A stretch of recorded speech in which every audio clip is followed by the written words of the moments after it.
नमस्कार, आप देखना शुरू कर चुके हैं महाखबर। आप पहली बार हमारे चैनल पर आए हैं तो हमें सब्सक्राइब करें, बेल आइकन को दबाएं ताकि आप तक पहुंचती रहें सारी खबरें। लाखों क्रौंच कराह रहे हैं जाग आदि कवि की कल्याणी, फूट फूट तू कवि कंठों से बन व्यापक निज गुण की वाणी। कविता वह है जो अपने युग की वाणी बने, अपने दौर के हर वर्ग और शोषितों के हक में उठे, समाज में व्याप्त पाखंड और आडंबर को खत्म कर एक स्वस्थ और जागृत समाज के निर्माण में अपना योगदान दे। राष्ट्रकवि रामधारी सिंह दिनकर जीवन भर अपनी कविता के जरिए यही करते रहे और अपने युग के कवियों से इसका आह्वान भी करते रहे। उनकी ये पंक्तियां उनके विचार और सोच को दर्शाती हैं। दरअसल आधुनिक युग में हिंदी काव्य में पौरुष का प्रतीक और राष्ट्र की आत्मा का गौरव गायक जिस कवि को माना जाता है उसी का नाम रामधारी सिंह दिनकर है। दिनकर यशस्वी भारतीय परंपरा के अनमोल धरोहर हैं, जिन्होंने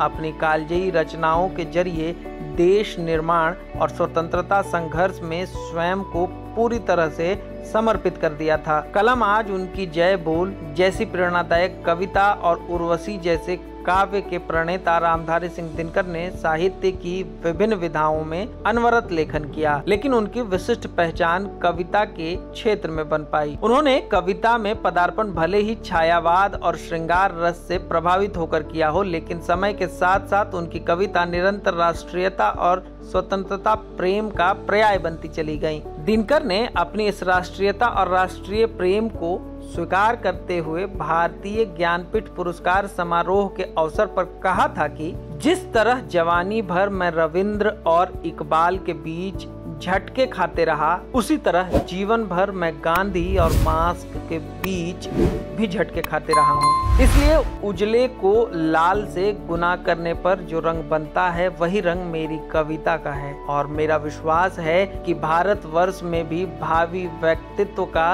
रंग यही होगा। 23 सितंबर 1908 को बिहार के मुंगेर जिले के सिमरिया गांव में जन्मे रामधारी सिंह दिनकर की शुरुआती शिक्षा गांव में ही हुई। पिता रवि सिंह किसान थे। दिनकर ने स्नातक की पढ़ाई पटना विश्वविद्यालय से की। छात्र जीवन से ही संघर्ष और चुनौतियों से जूझते हुए दिनकर ने बचपन से जवानी तक के सफर में अनेक उतार चढ़ाव देखे। इस संघर्षों ने दिनकर के विचारों और सोच को एक व्यापक दृष्टिकोण प्रदान किया। इस परिवेश का परिणाम ही था कि जुझारू रूप उनके व्यक्तित्व का एक प्रमुख प्रवृत्ति बन गया। हालांकि तमाम उतार चढ़ाव के बावजूद दिनकर की पैनी नजर अपने युग की हर छोटी बड़ी घटनाओं पर केंद्रित रही। अपने युग की हर सांस को वे पहचानते थे और इसका विस्फोट उनकी कविताओं और रचनाओं में खूब देखने को मिलता है। तभी तो दिनकर यह ललकारते हुए कहते हैं कि सुनूं क्या सिंधु में गर्जना तुम्हारा, स्वयं युग धर्म का हुंकार हूँ मैं, कठिन निर्घोष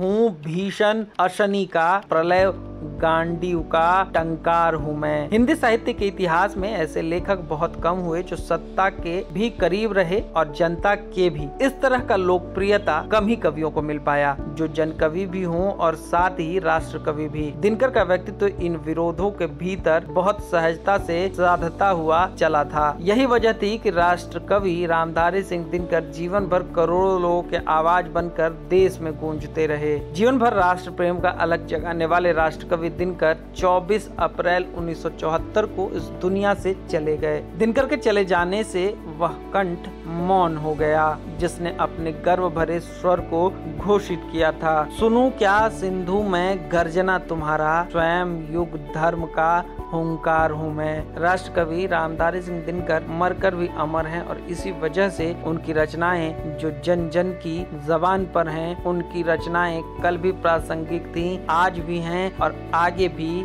रहेंगी ही। आपको ये वीडियो कैसी लगी हमें कमेंट सेक्शन में जाकर बताएं। ज्यादा से ज्यादा शेयर करें, सब्सक्राइब करें, बने रहें महाखबर के साथ। धन्यवाद।